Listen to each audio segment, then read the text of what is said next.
All right, welcome to the SnydeReport. I am your host, Gary Snyder. With me today as well, you can see him right there, Rick Wilson. Rick, welcome back to the SnydeReport. How are you doing, man?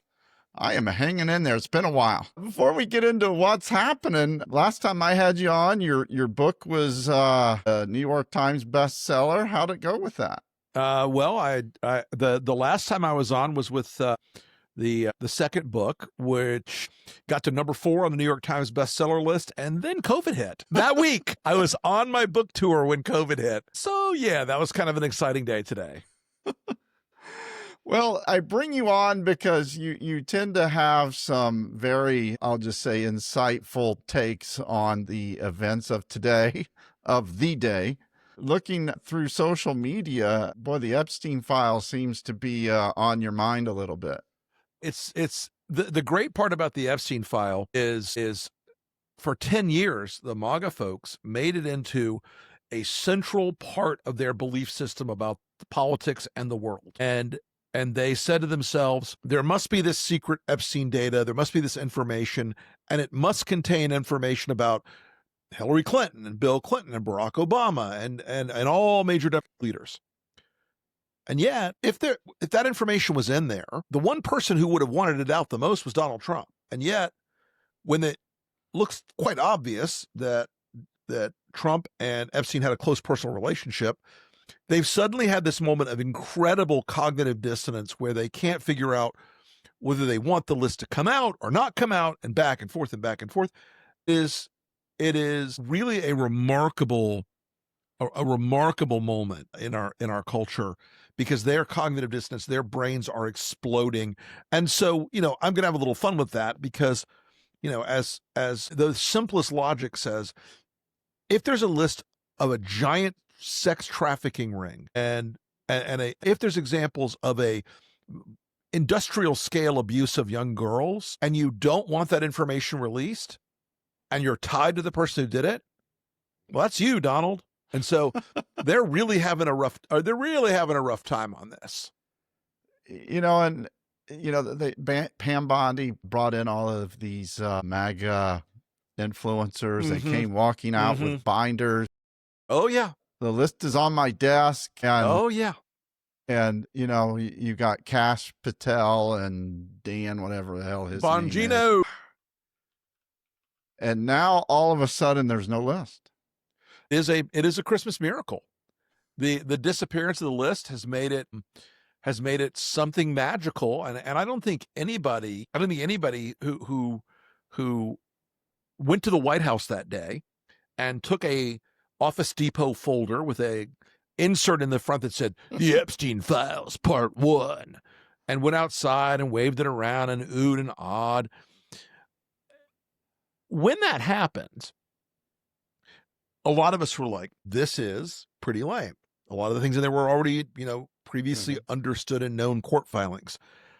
Now those people are mad. They were props in a stupid play that they really, really don't like. And so, I don't often see things that cause a legitimate, what I call a legitimate division inside the MAGA universe. Okay. There are some times where there's a little bit of tension, but this has caused a real break inside of the MAGA world. Joe Rogan, Tucker Carlson, Jack Posobiec, Alex Jones, Rogers, all these people, maybe not Roger Stone, but all these people who have suddenly realized that the reason he's ain't because he's trying to protect the victims. It's because he's trying to protect himself. And my wife, she was in Italy when this broke. And I'm I'm talking to her on FaceTime and I'm like, hey, did you see there is no Epstein list? And she goes, no, there's no Epstein list anymore.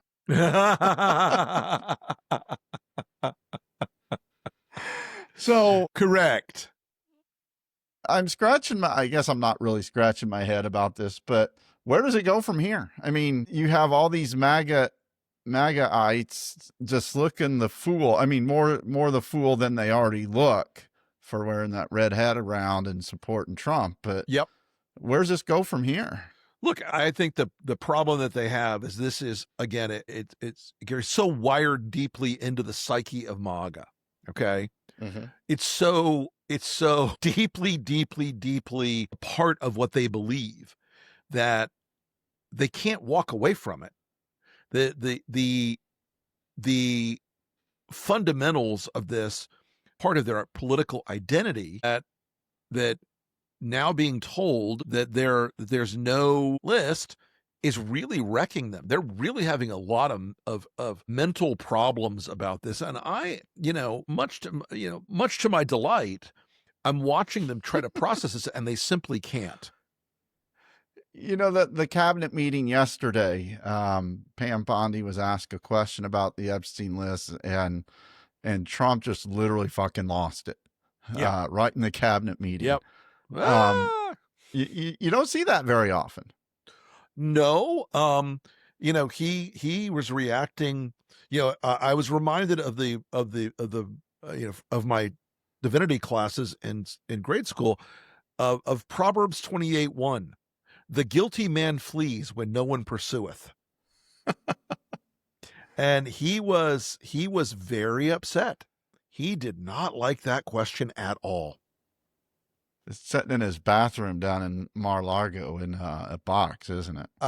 The whatever the DOJ has or had, it's probably had at this point. He does not want it to see the light of day. And I can promise you, the more people ask for it, the worse the shredding machines are going to be burnt out in the DOJ, because they will destroy this evidence. And people don't think that, the DOJ would destroy evidence from criminal matters. That's not the DOJ that we have today. We have a very different DOJ than we've ever had in history. And I think there's going to be a shredding party tonight at the old DOJ. Rick, can you hold through a quick break? Of course. You're listening to the Snyder Report. I'm Gary Snyder. We'll be right back.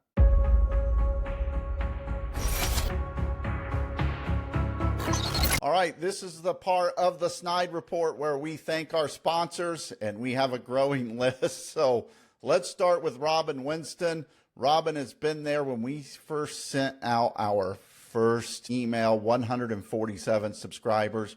We're now over 108,000. So thank you, Robin Winston, and helping us get the podcast going in the right direction. Next up is our good friend, former Congresswoman Jill Long Thompson. Her book, Across the Aisle, Why Bipartisanship Works for America. Get that anywhere you buy your books. Also, former two-term governor, two-term U.S. Senator Evan Bayh. Evan has been a sponsor of the newsletter, now jumps on board with the podcast. Congressman Andre Carson. Congressman Carson has been there from the start. We're glad to have him over here on the newsletter now. He needs your help to win re-election next year, so make sure you support Congressman Carson. Next up, State Representative Cherish Pryor. Cherish has been there from the start on the newsletter, joining us on the podcast now. So is State Senator Greg Taylor. I want to thank Senator Taylor for all of his support through the years. Next, we have a couple of new sponsors. First up is Indiana Citizen. You want to check out their new project, One Heartbeat Away. Do Christian nationalists have an agenda for Indiana? All you have to do is look at the lieutenant governorship, and you can see right away that they do. So thank you, Indiana Citizen. Next up is Jump Laundry. You can visit them at jumplaundry.com. They have home pickup. They do your dry cleaning, wash and fold with, I might add, no judgments, and next day service. So if you're in a crunch for time, you don't want to do your own laundry, get a hold of Jump Laundry at jumplaundry.com or at 317-740-5011, and they will take care of all of your laundry needs.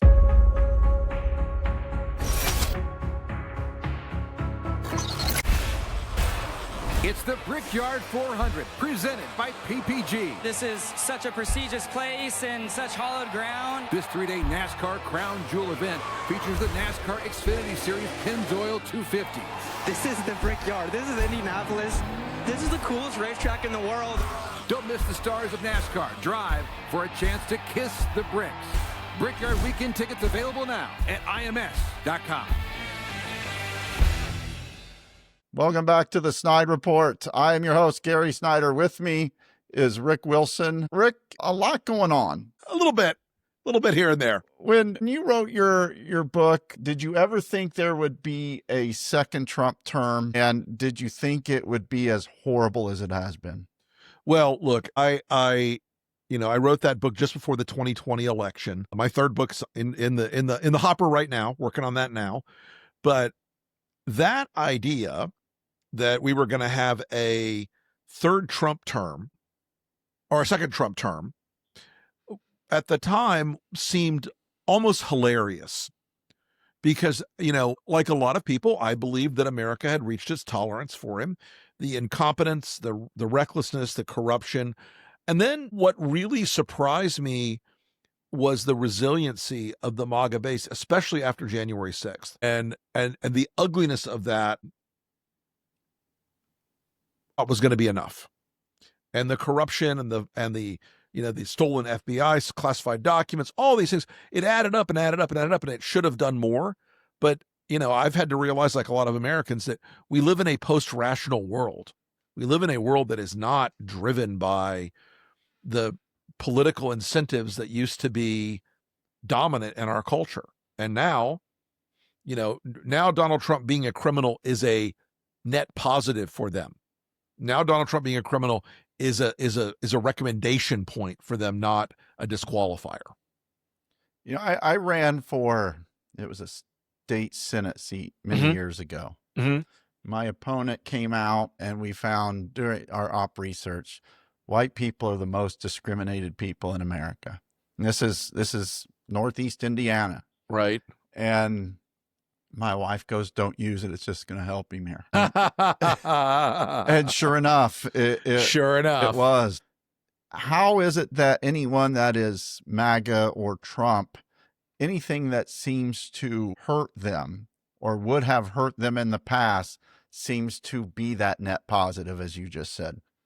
Well, look, there has been a revolutionary alteration of the political incentive structures in the country and of the political philosophies that once dominated the country. And for Republicans, that old-time religion, limited government, the Constitution, the rule of law, personal responsibility, personal integrity, states' rights, all those things are out the window. They're completely inverted now. They now believe in a maximalist government. They now believe in strong government control of the states. They now believe in spending whatever they want to spend. All of this has been inverted. And so that alteration of the Republican / conservative political culture into the MAGA culture is what's really shaped the battlefield here. What's the Achilles heel? I mean, when you look at MAGA, their supporters, what is that Achilles heel of Trump that's going to make non-college educated white guys in Huntington, Indiana turn against him? My friend, that is a minefield on which many careers have been shattered, finding the Achilles heel. The Achilles heel, unfortunately, just real talk, is probably one day he will reach the maximum number of fillet-o-fish sandwiches a person can eat. I'm really not of the mind that you can look for a magical fix. Will it help if we take back the House? Absolutely. Excuse me, I guess I'm in my throat today. But this is a profoundly way to approach Trump in this day and age. We have to build stronger systems that oppose him, not try to just reduce him. He is an evil and corrupt and venal and terrible person, and we have to actually find ways that take him out of the American political mainstream. So it's a tough assignment. Does his popularity carry over when he's not on the ballot? No, I guess we'll find that out next year. It does not. All right, it absolutely does not. We're running out of time here, but anything you wanted to cover or mention Well, look, that I did not ask you? No, look, we're gonna enter into a phase, I think, this summer and this fall where the beginnings of the 2026 election cycle become into view, and it's about to get very crazy, very loud. Folks need to keep their heads on a swivel, keep moving forward, keep working to recruit and support candidates who are going to help the pro-democracy side of this equation win back to Congress. That's it. I had Joe Walsh on, and he said, be wary of next summer. There's going to be Marines in the streets. There's going to be chaos, and he's going to use this to try to stop the 26 midterms. Do you see that happening at all? We'll see. We'll see. All right. It's not pretty. Where can people find you on social media, all that good stuff? You can find me at The Rick Wilson on Substack, Twitter, Instagram, Blue Sky, all the places. It's all The Rick Wilson. Go ahead. I'm sorry. Yeah, but I have two podcasts. One, the Lincoln Project podcast. The other's called The Enemies List. Actually, I have a third podcast every Friday called The Elephant in the Room, which peels back the curtain on one or two big political stories of the week to show you what's really going on underneath there. I am on streaming on Tuesday nights on the Lincoln Square with the Breakdown. With Strategy Room, and on Thursday nights with the Breakdown. Well, so I spend, aside from all my other jobs, I'm out there. You can find me writing a book, doing the Lincoln Project, doing my own Substack. It's plenty of places to find me. I'm Gary Snyder. He is not. He is the Rick Wilson. Rick, thank you very much. Thank you, Gary. This is the SnydeReport, and we are out. Yep.